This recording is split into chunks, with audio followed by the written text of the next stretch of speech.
जहानिया में एक मुतमव्विल जमींदार की उम्र बढ़ती जा रही थी, लेकिन वो शादी से मुसलसल इनकार कर रहा था। बड़े भाई की बीवी बच्चों के साथ एक बड़े से घर में रहता था और भाई के बेटे को अपना बेटा बनाकर उसकी किफालत किया करता था। मैं हूं पारस मसरूर और आप देख रहे हैं कोई देखे न देखे, शब्बीर तो देखेगा। शब्बीर ने एक दिन देखा कि एक नौजवान जो शक्ल सूरत और हुलिये से खासा खुशहाल और बेफिक्र दिखाई दे रहा था, किसी लड़की से हंस हंस कर बात कर रहा था। हाँ भाई, तुम्हें बहुत शिकायतें रहती हैं आजकल। वैसे यार तुम बड़े कंजूस हो गए हो। 2 दिन बाद कुछ आने वाला था, बड़े बड़े वादे किए थे तुमने, कुछ याद आया? अरे यार, मुझे सारी बातें याद है। ऐसा कभी हो सकता है कि मैं तुम्हारी कोई बात भूल जाऊं? लेकिन एक मसले में फंसा हुआ हूं। चाचा का मूड भी ठीक नहीं है आजकल। लेकिन तुम फिक्र मत करो, चाचा को ऐसी गोली दूंगा ना मैं, फिर सीधा 3-4 दिन के लिए बाहर, और तुम और मैं और कोई नहीं। वैसे बड़े गोलीबाज हो तुम। खैर, मेरी एक दोस्त है, उससे बात कर ली है मैंने। उसके घर में कोई भी नहीं होता। ये तो बहुत अच्छी बात है। दोस्त से बात कर ली मतलब? तो तुम्हारी दोस्त भी तो घर पे होगी। उसने मुझे चाबी दे दी है, खुद इस्लामाबाद गई है और 1 हफ्ते बाद आएगी। आहा, क्या बात है, ये तो जैकपॉट लग गया। खैर, मेरी तरफ से तुम्हें एडवांस में हैप्पी बर्थडे। अच्छा लिसन, मेरे पास एक कॉल आ रही है, मैं तुम्हें कॉल बैक करता हूँ। ओके, अल्लाह हाफिज़। अच्छा ठीक है, खुदा हाफिज। हेलो सीमा, अरे क्या हाल चाल है? अरे कहाँ गायब हो तुम आजकल? इतनी लंबी लंबी कॉल है, किसको घेर रखा है? अरे यार, दोस्त की कॉल थी और किससे बात करूंगा मैं? तुम बताओ, तुम कहाँ गायब हो आजकल? मैं गायब हूँ? अच्छा ये बताओ, तुम्हारे चाचा जी ने शादी का फैसला किया कि नहीं?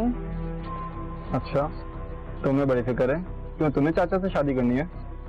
वैसे कोई हर्ष तो नहीं, उम्र ही क्या है, 50 के तो है, पैसे वैसे तो है ना उनके पास, तुम्हारी तरह कंगले तो नहीं।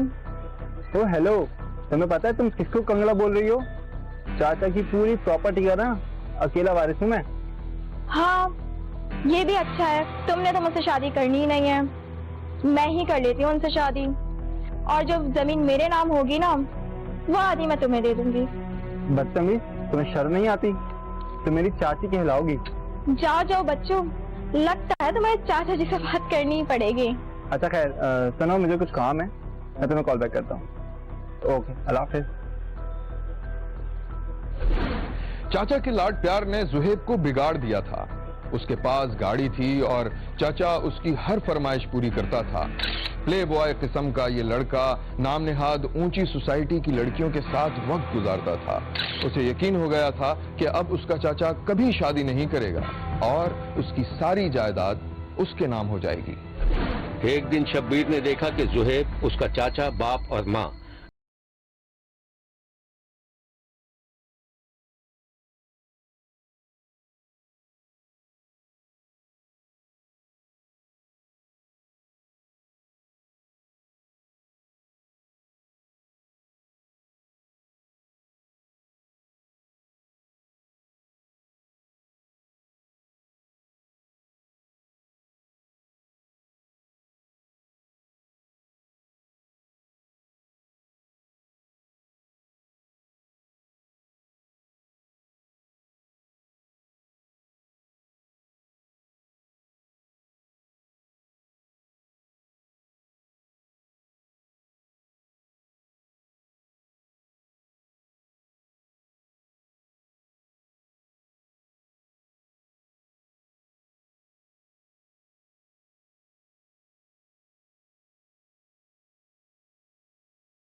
चाची मिल गई तो और भी ज्यादा खुश होगा।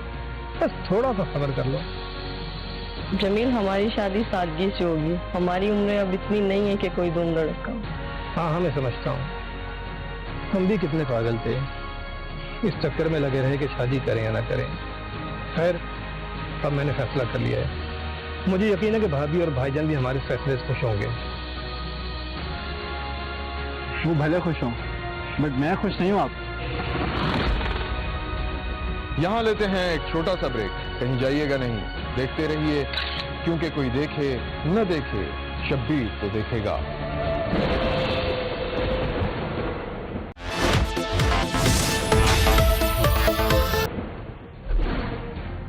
शब्बीर ने देखा कि लॉन में खूबसूरत हरी हरी घास थी और एक तरफ बेंच पर बैठकर उसका चाचा किसी खातून से खुशगप्पियां कर रहा था और जुहैब कान लगाकर जासूसी कर रहा था।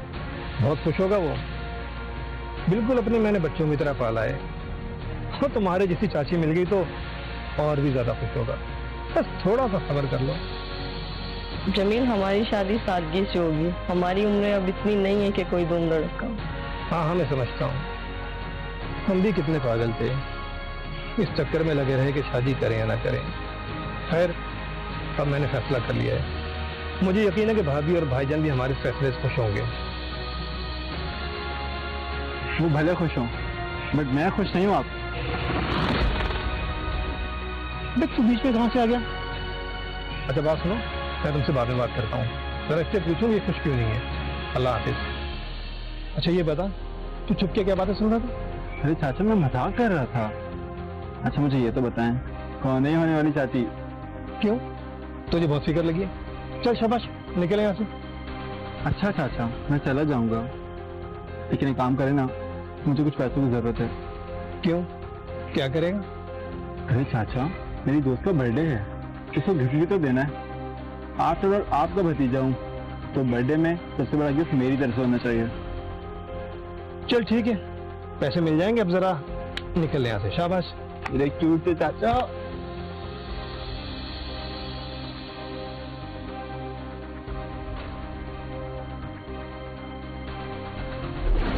जुहैब को यकीन हो गया था कि अब कुछ ही दिनों में उसका दौलतमंद चाचा शादी करेगा और फिर जायदाद के बंटवारे में उसको कुछ भी नहीं मिलेगा। जुहैब ने अपने हम उम्र खालू को सारा वाकया बता दिया। जुहैब और उसका हम उम्र खालू लॉन में बैडमिंटन खेल रहे थे। यार जुहैब, मुझे कुछ याद आ रहा है, तू चाचा के चक्कर के बारे में बता रहा था। मुझे यही लगता है यार, चाचा का किसी से चक्कर चल रहा है। यार तो चल, इसी बहाने तुझे आटा दाल का भाव तो पता चल जाएगा। इसी बात की तो फिक्र है, चाची आ गई ना तो चाचा के आसपास भी भटकने नहीं देंगी मुझे। आज चल यार गेम खेलते हैं। नहीं बे, सर बहुत दर्द कर रहा है। चल तुझे मैं चाय पिलाऊं।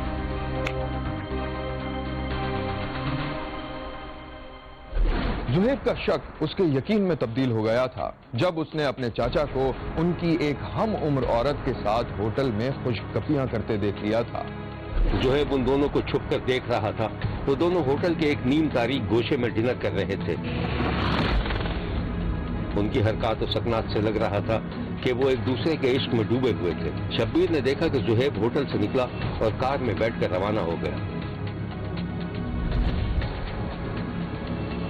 फिर उसने एक जगह से अपने हम उम्र खालू को बिठाया और फिर वो एक जगह रुककर कोई बहुत अहम सलाह मशवरा करते देखे गए। जुहैब की बेचैनी बढ़ती जा रही थी। फिर उसने अपने हम उम्र खालू को चाचा की जायदाद से आधी जायदाद का लालच देकर अपने साथ मिला लिया और चाचा को कत्ल करने का मंसूबा भी बना लिया। एक दिन शब्बीर ने देखा कि जुहैब का चाचा मलिक जमाल अपनी कार में किसी खातून से बात करता जा रहा था कि अचानक उसकी कार का बैलेंस बिगड़ गया और कार सामने वाले दरख्त से टकरा गई। उस रोज के हादसे में जुहैब के चाचा की मौत वाक़ई हो गई थी। जुहैब खासा उदास था। पुलिस में रिपोर्ट भी जुहैब ने ही दर्ज करवाई और फिर तफ्तीश के नतीजे में पता चला कि जुहैब और उसके हम उम्र खालू ने चलती गाड़ी पर छुपकर फायर किया, जिससे मलिक जमाल की मौत वाक़ई हो गई थी। पुलिस ने दोनों मुल्जिमान को गिरफ्तार कर लिया। ये है मकतूल की तस्वीर और यह है मलिक जमाल का मुंह बोला बेटा और उसका खालू, जिन्होंने जायदाद की लालच में मलिक जमाल को कत्ल कर दिया था। मकसूद मेरे अपना चचा थे, उनका नाबालिग बेटा था। हमसे गलती हुई है और हम बहुत शर्मिंदा हैं अपनी गलती पे। और हमने मिल के ना मलिक जमाल का कत्ल किया है। वो इस वजह से कि हमें कुछ दिनों से पता चल रहा था कि वो किसी गलत औरत के साथ उसके ताल्लुकात हैं और वो उससे शादी करना चाहता है और अपनी सारी जायदाद उसी के नाम करा रहा था। और इसी गलती की वजह से और इसी वजह से जायदाद की वजह से हम दोनों ने मिल के उसे मार दिया है। पुलिस ने इस वाक़े की जो तफसील बताई थी वो ये है। इनसाइड एंगल में इसका एक बेटा जिसका नाम जुहेब है, वो इसका लेपालक बेटा था, वो सामने आता है। उसकी हम तफ्तीश करते हैं, उसका मोबाइल डाटा लेते हैं तो हमें पता लगता है कि उसका असद मेत्रा जो कि उसका खालू था, उससे उसका फ्रीक्वेंट रब्ता था।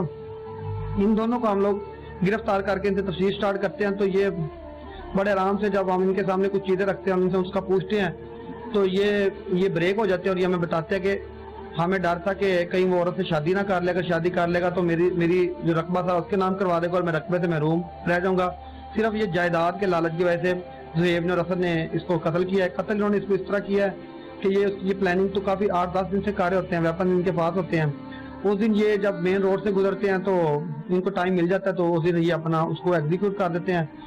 तो चूंकि ये इसमें इब्तदाई तौर पर मदई जुहेब बना था, इस हवाले से एक थोड़ा सा मुश्किल केस था। हमें इसकी काफी चीजें हमें इसकी केस फाइल पुलिस फाइल पे काफी काम करना पड़ा, लेकिन अल्हम्दुलिल्लाह हम काफी कंक्रीट एविडेंस इसमें ऐड कर रहे हैं, काफी चीजें हम पुलिस फाइल में डाल रहे हैं। तो फिर हमने अपनी पूरी तमाम जो सियासी तहकीकात, CDR और लोकेशन और तमाम मामला से मिलके हमने तहकीक की, जिसमें ये बंदा न सिर्फ इसने ये कत्ल मान लिया, तस्लीम कर लिया, बल्कि आला ज़र भी बरामद हो गया और इसको हमने चालान कर दिया है और इंशाल्लाह इसको हमने पूरा मुकम्मल केस तैयार किया है और अदालत से इसको पूरी सजा दिलवाएंगे।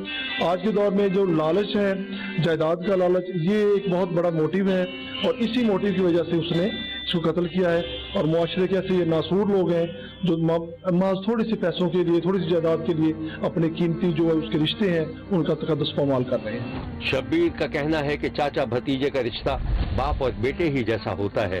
वो चाचा जिसने बाप बनकर भतीजे को पाला, वही एहसान फरामोश और संगदिल साबित हुआ और थोड़ी सी जायदाद की लालच में अपने मोहसिन का खून कर दिया। देखते रहिए, क्योंकि कोई देखे न देखे, शब्बीर तो देखेगा।